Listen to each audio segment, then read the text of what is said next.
Forensic expert Avinash sir ಇದ್ದಾರೆ. Avinash sir, ಈಗ ಸಾಕ್ಷಿಗಳ ಮೇಲೆ ಬೆದರಿಕೆ, ಸಾಕ್ಷಿ ನಾಶದ ಪ್ರಯತ್ನ ಆಗಿದೆ ಇಡೀ ಪ್ರಕರಣದಲ್ಲಿ ಅನ್ನೋದನ್ನ ಗಮನಿಸ್ತಾ ಇದ್ವಿ ಟ್ರಯಲ್ ಆಗ್ತಾ ಇದ್ದ ಹೊತ್ತಲ್ಲಿ.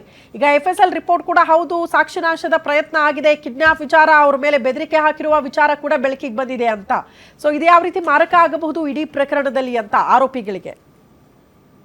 ಓಕೆ, ಸಂಪರ್ಕ ಸಾಧ್ಯ ಆಗ್ತಾ ಇಲ್ಲ ಅನ್ಸುತ್ತೆ. ಮಂಜುನಾಥ್, ಸಾಕ್ಷಿ ನಾಶ ಅನ್ನೋದಿದೆಯಲ್ಲ ಅದು ಒಂದು ರೀತಿಯ ಅಪರಾಧನೇ. ಈಗ ರೇಣುಕಾಸ್ವಾಮಿ ಕೊಲೆ ಪ್ರಕರಣದಲ್ಲಿ ಸಾಕ್ಷಿ ನಾಶದ ಪ್ರಯತ್ನ ಆಯ್ತು ಅಂತಾನೆ ಕೆಲವರು ಶಿಕ್ಷೆನ ಅನುಭವಿಸಿದ್ರು ಅಂತ.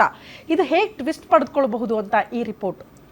ಒಂದು ಕಡೆ ಸಾಕ್ಷಿ ನಾಶ ಪ್ರಮಾಣದಲ್ಲಿ ಆಲ್ರೆಡಿ ಯಾವ್ಯಾವ ಸೆಕ್ಷನ್ಗಳು ಹಾಕಬೇಕು ಪ್ರದೋಷ್ ಮೇಲೂ ಹೋಗಿದೆ, ಬೇರೆ ಬೇರೆ ಆರೋಪಿಗಳ ಮೇಲೂ ಇದೆ. ಇದರ ಬೆನ್ನಲ್ಲೇ ಅವರಿಗೆ ಕೋರ್ಟ್ಗೆ ಬಂದು ಸಾಕ್ಷಿ ಸ್ಟೇಟ್ಮೆಂಟ್ ಕೊಡಬಾರ್ದು ಅಂದ್ಬಿಟ್ಟು 3 ಜನ ಫೋನ್ ಮಾಡಿ ಎಲ್ಸಿದ್ರು, ಬ್ಲ್ಯಾಕ್ ಮೇಲ್ ಮಾಡಿದ್ರು. ಅದಕ್ಕೆ ಸಂಬಂಧಪಟ್ಟಾಗೆ ಕೋರ್ಟ್ ಸೂಚನೆ ಮೇರೆಗೆ ಕಾಮಾಕ್ಷಿಪಾಳ್ಯ ಪೊಲೀಸ್ ಸ್ಟೇಷನ್ FIR ಆಗಿತ್ತು. 3 ಜನ ಅರೆಸ್ಟು ಮಾಡಿದರು. ಅವ್ರಿಗೆ ರೀಸೆಂಟಾಗಿ 1 ವಾರ 15 ದಿನ ಹಿಂದೆ ಬೇಲು ಸಿಕ್ತು. ಆದರೆ ಅವರು ವಾಟ್ಸಪ್ ಕಾಲ್ ಯೂಸ್ ಮಾಡಿದರು, ಅದನ್ನು ರಿಟ್ರೀವ್ ಮಾಡೋಕ್ಕೆ FSL ಕಳಿಸ್ಕೊಟ್ಟಿದ್ರು. ಈಗ ಅದು ರಿಪೋರ್ಟ್ ಬಂದಿದೆ. ಪುನೀತು, ಸುಹಾಸು ಮತ್ತು ವೇಣು ಅಂತ ಏನು 3 ಜನ ಅರೆಸ್ಟ್ ಆಗಿದ್ರಲ್ಲ, ಅವರಿಗೆ ಯಾರು ಮಾರ್ಗದರ್ಶನ ಕೊಟ್ಟಿದ್ರು ಅಂದ್ಬಿಟ್ಟು ಈ ಥರ ಸಾಕ್ಷಿ ಬೆದರಿಕೆ ಯಾಕೆ ಅಂತ ಒಬ್ಬ ಏನು ಗೌರವ್ ಶೆಟ್ಟಿ ಅಂತಕ್ಕಂಥ ಅವರು ದರ್ಶನ್ ಅಭಿಮಾನಿಗಳ ಸಂಘದ ಅಧ್ಯಕ್ಷ ಏನಾಗಿದ್ದ, ಅವರು ಅವನಿಗೆ ಇನ್ನೊಬ್ಬ ಲೇಡಿ ದರ್ಶನ್ಗೆ ತುಂಬ ಅತ್ಯಾಪ್ತ, ಅವರ ಮನೆಯಲ್ಲೇ ಇರ್ತಕ್ಕಂಥ ಜೊತೆಯಲ್ಲೇ ಇರ್ತಕ್ಕಂಥ ಒಬ್ಬ ಅಂದರೆ ಇರ್ತಕ್ಕಂಥವ್ರು ಅತ್ಯಾಪ್ತರು ಕ್ಲೋಸ್ ಆಗಿರ್ತಕ್ಕಂಥ ಲೇಡಿ ಮಾಡಿರೋದು ಅಂತಕ್ಕಂಥದ್ದು. ಈಗ ಅವ್ರ ಮೇಲೆ ಏನು ಕ್ರಮ ಕೈಗೊಳ್ತಾರೆ ಅನ್ನೋದನ್ನು ಪೊಲೀಸ್ಗೆ ಬಿಟ್ಟಿರ್ಬೋದು. ಏನು ತಗೊಬೋದು ಸರ್? ಈಗ ಆಲ್ರೆಡಿ 3 ಜನ ಯಾರು ನೇರವಾಗಿ ಸಾಕ್ಷಿಗಳಿಗೆ ಬೆದರಿಕೆ ಹಾಕಿದ್ರು, ಒಂದು ವಾಟ್ಸಪ್ ಗ್ರೂಪ್ ಕಾಲಲ್ಲಿ ಕಾಲ್ ಮಾಡ್ತಾರೆ, ಈ ಥರ ಅವರು ಮಾರ್ಗದರ್ಶನ ಕೊಡ್ತಾರೆ, ಈ ಥರ ಇದು ಮಾಡಿ ನೀವು ಯಾವುದೋ ಒಂದು ಚಿತ್ರದುರ್ಗದಿಂದ ಬರಬೇಕಾದ್ರೆ ಒಂದು ಹೋಟೆಲ್ಗೆ ಹೋಗಿರ್ತಾರೆ, ಅಲ್ಲಿ ಊಟ ಮಾಡ್ತಾರೆ, ಆ ಒಂದು ಸಾಕ್ಷಿ ಹೇಳಿರ್ತಾರೆ ಇಂಥವ್ರು ನಮ್ಗೆ ಈ ಟೈಮ್ ಬಂದಿದ್ರು ಊಟಕ್ಕೆ ಅಂತ, ಅವ್ರಿಗೆ ಬೆದರಿಕೆ ಹಾಕಿರ್ತಾರೆ ಕೋರ್ಟ್ಗೆ ಬಂದು ಸಾಕ್ಷಿ ನೋಡಿಬಾರ್ದು ಅಂತ. ಅದ್ರ ಹಿಂದೆ ಒಬ್ಬ ಲೇಡಿ ಕೈವಾಡ ಇದೆ. ಈಗ ಅದು ಯಾವ ಲೇಡಿ ಮಾತಾಡಿದಾಳೆ ಕಾನ್ಫರೆನ್ಸ್ ಕಾಲದಲ್ಲಿ ಅಂತ ಅನ್ನೋದು ಅದನ್ನು ಸೀಜ್ ಮಾಡಿ FSL ಕಳಿಸ್ತೇವೆ ನಾವು. ಅದು ವಾಯ್ಸ್ ಇವ್ರದೇನಾ ಅದೇನಾ ಅಂತ ಕನ್ಫರ್ಮ್ ಮಾಡ್ಕೋತೀವಿ. ಅವಳದೇ ವಾಯ್ಸ್ ಅಂತ ಕನ್ಫರ್ಮ್ ಆದರೆ ಖಂಡಿತ ಅವಳು ಆರೋಪಿ ಆಗ್ತಾಳೆ, ಅವಳಿಗೆ ಅರೆಸ್ಟ್ ಮಾಡ್ತಾರೆ. ಇನ್ವೆಸ್ಟಿಗೇಷನ್ ಹೋದ್ರೆ ಇನ್ನೂ ಅರೆಸ್ಟ್ ಆಗೋದ್ರ ಸಂಖ್ಯೆ ಜಾಸ್ತಿ ಇದೆ. ಹೌದು, ಮತ್ತೆ ಮಾಡಲೇಬೇಕಾಗ್ತದೆ. ಮತ್ತೆ ಅದು ಪ್ರತ್ಯೇಕ ಪ್ರಕರಣ ಆಗುತ್ತೆ. ಅದು ಬೇರೆ ಪ್ರಕರಣ. ಈ ಪ್ರಕರಣದ ಮೇಲೆ ಎಫೆಕ್ಟ್ ಈ ಶಿಕ್ಷೆಗೆ ಆಗೋ ಟೈಮ್ನಲ್ಲಿ ಅದನ್ನು ಕನ್ಸಿಡರ್ ಮಾಡುತ್ತೆ ಕೋರ್ಟ್. ಅದನ್ನು ಕನ್ಸಿಡರ್ ಮಾಡುತ್ತೆ. ಈ ಪ್ರಕರಣದಲ್ಲಿ ಅದರ ಪರಿಣಾಮ ಏನಿರುತ್ತೆ ಅಂತ ಹೇಳಿದ್ರೆ, ಒಂದ್ ವೇಳೆ ಬೇಲ್ ಆಗಿದ್ರೆ ಬೇಲ್ ಕ್ಯಾನ್ಸಲೇಷನ್ಗೆ ಖಂಡಿತ ಕ್ಯಾನ್ಸಲ್ ಆಗ್ತದೆ ಅವಕಾಶ. ಮತ್ತೆ ಬೇಲ್ ಆಗಿಲ್ಲ ಅಂತ ಹೇಳಿದ್ರೆ ಬೇಲ್ ಅರ್ಜಿನ ಸಲ್ಲಿಸಿದಾಗ ಇದನ್ನ ಪರಿಗಣನೆ ಮಾಡುವಂತ ಸಾಧ್ಯತೆ. ಹಾಗಾಗಿ ಈ ಪ್ರಕರಣಕ್ಕೆ ಅದು ಸಾಧ್ಯ ಆಗೋದು ಕೇವಲ ಬೇಲ್ ಕ್ಯಾನ್ಸಲೇಷನ್ ಅಥವಾ ಬೇಲ್ ಗ್ರಾಂಟಿಂಗ್ ಆ ಸಮಯದಲ್ಲಿ ಅಫೆಕ್ಟ್ ಮಾಡುತ್ತೆ. ಆ ಪ್ರಕರಣ ಬೇರೆನೇ ವಿಚಾರಣೆ ನಡೆಯುತ್ತೆ. ಅದು ಪುರಾವೆ ಆದಲ್ಲಿ ಅದಕ್ಕೆ ಪ್ರತ್ಯೇಕವಾದಂತಹ ಪ್ರಕರಣದಲ್ಲಿ ಪ್ರತ್ಯೇಕ ಶಿಕ್ಷೆ ಇರುತ್ತೆ.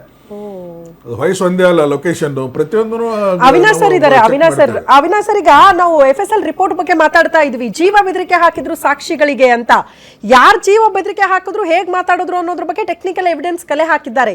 ಎಕ್ಸಾಕ್ಟ್ಲಿ ಇವರೇ ಮಾತನಾಡಿದ್ದ, ಇವರೇ ಬೆದರಿಕೆ ಹಾಕಿದ್ದ ಅನ್ನೋದನ್ನ ಕೂಡ ಫೈಂಡ್ ಔಟ್ ಮಾಡಬಹುದು ಅಂತ FSL ರಿಪೋರ್ಟ್ ಅಲ್ಲಿ ಈಗ ತಾನೇ ಬಸವರಾಜ್ ಸರ್ ಹೇಳ್ತಾ ಇದ್ರು. ಅದು ಫರ್ದರ್ ಯಾವ ರೀತಿ ಇರುತ್ತೆ ಅಂತ ಸರ್, ನೆಕ್ಸ್ಟ್ ಪ್ರೋಸೆಸ್ ಹೆಂಗಿರುತ್ತೆ ಅಂತ? Madam, 63 of BSA electronic evidences admissible ಇರುತ್ತೆ in the court of law. ಓಕೆನಾ?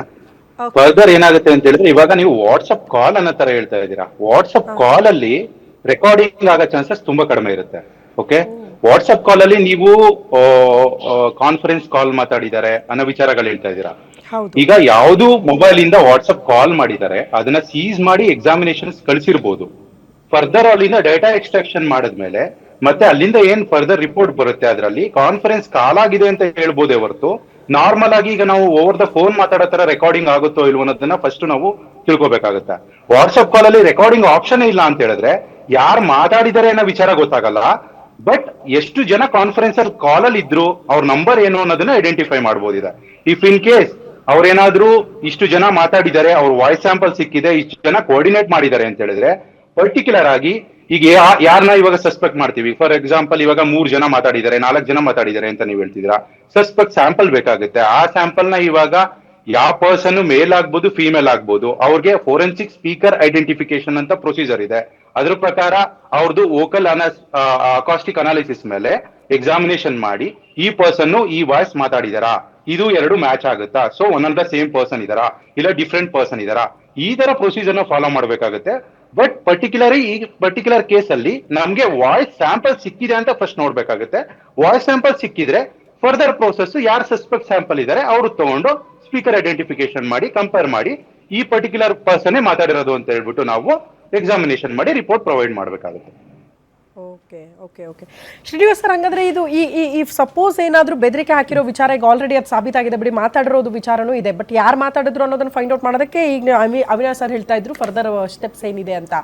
ಬಟ್ ಇದು ಪ್ರತ್ಯೇಕವಾಗಿ ಪ್ರಕರಣ ದಾಖಲಾದ್ರೆ ಅಗೇನ್ ಮತ್ತೆ ದರ್ಶನ್ ಅವ್ರ ಸುತ್ತಾನೇನೆ ಸರ್ ಇದು? ಆದ್ರೆ ದರ್ಶನ್ ಅವರ ಪ್ರಭಾವ ಇಲ್ಲದೆ ಸಾಕ್ಷಿನಾಶ ಪ್ರಯತ್ನ ಆಗಲ್ಲ, ಸಾಕ್ಷಿಗಳಿಗೆ ಬೆದರಿಕೆ ಹಾಕೋ ಪ್ರಯತ್ನಗಳಾಗಲ್ಲ. ಅವ್ರು ಮಾಡದೇ ಇದ್ರು ಕೂಡ ಅಗೇನ್ ದರ್ಶನ್ ಅವರ ಪಾಲಿಗೆ ಸಂಕಷ್ಟನ ಇದು. ಅದೇ ನಾನು ಈಗ ಆಲ್ರೆಡಿ ಹೇಳದ ರೀತಿ, ಒಂದು ವೇಳೆ ಬೇಲ್ ಆಗಿದ್ರೆ ಕ್ಯಾನ್ಸಲೇಷನ್ಗೆ ಒಂದು ಸಾಧ್ಯತೆ ದಾರಿ ಮಾಡ್ಕೊಡುತ್ತೆ. ಒಂದು ವೇಳೆ ಬೇಲ್ ಆಗಿಲ್ಲ ಅಂತ ಹೇಳಿದ್ರೆ ಮತ್ತೆ ಅರ್ಜಿ ಸಲ್ಲಿಸುವಂತ ಸಂದರ್ಭದಲ್ಲಿ ಇದು ಪ್ರಮುಖವಾಗಿ ಪ್ರಸ್ತಾಪ ಆಗುತ್ತೆ.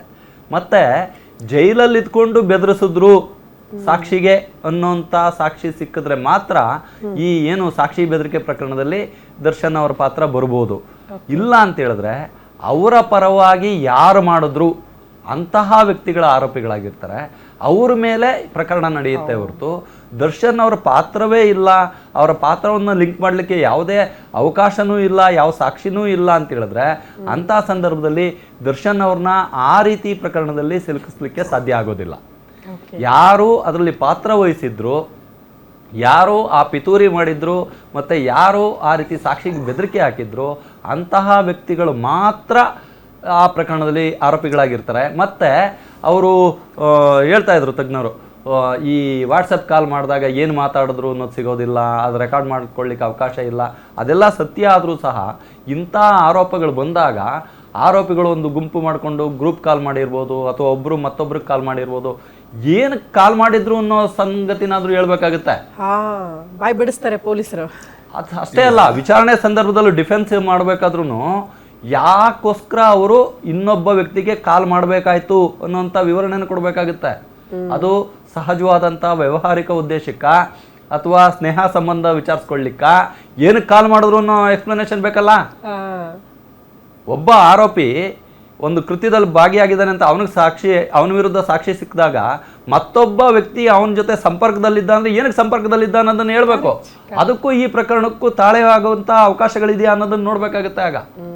ಹಾಗಾಗಿ ಇವರೆಲ್ಲರೂ ಈ ರೀತಿ ಒಂದು ಗ್ರೂಪ್ ಡಿಸ್ಕಷನ್ನು ಮತ್ತೊಂದು ಏನಾದರೂ ವಾಟ್ಸಪ್ಪಲ್ಲಿ ಮಾಡಿದರೂ ಸಹ ಅದಕ್ಕೆ ಸೂಕ್ತವಾದಂಥ ಕಾರಣಗಳನ್ನು ಕೊಟ್ಟು ಅವರು ಹೊರಗಡೆ ಬರಬೇಕಾಗುತ್ತೆ. ಇಲ್ಲ ಅಂತ ಹೇಳಿದ್ರೆ ಅದರಲ್ಲಿ ಅವ್ರಿಗೆ ಶಿಕ್ಷೆ ಆಗುವಂಥ ಸಾಧ್ಯತೆಗಳು ಅಧಿಕವಾಗಿರುತ್ತೆ. ಈಗ ಟವರ್ ಲೊಕೇಶನ್ ನಾವು ಚೆಕ್ ಮಾಡ್ತೇವೆ, ಇವರು ವಾಯ್ಸ್ ರೆಕಾರ್ಡ್ ಆಗಿರೋದು ವಾಟ್ಸಪ್ನಲ್ಲಿ ಆಗೋದಿಲ್ಲ ಅಂತ ಹೇಳ್ತಾರೆ ಕೆಲವೊಬ್ರು.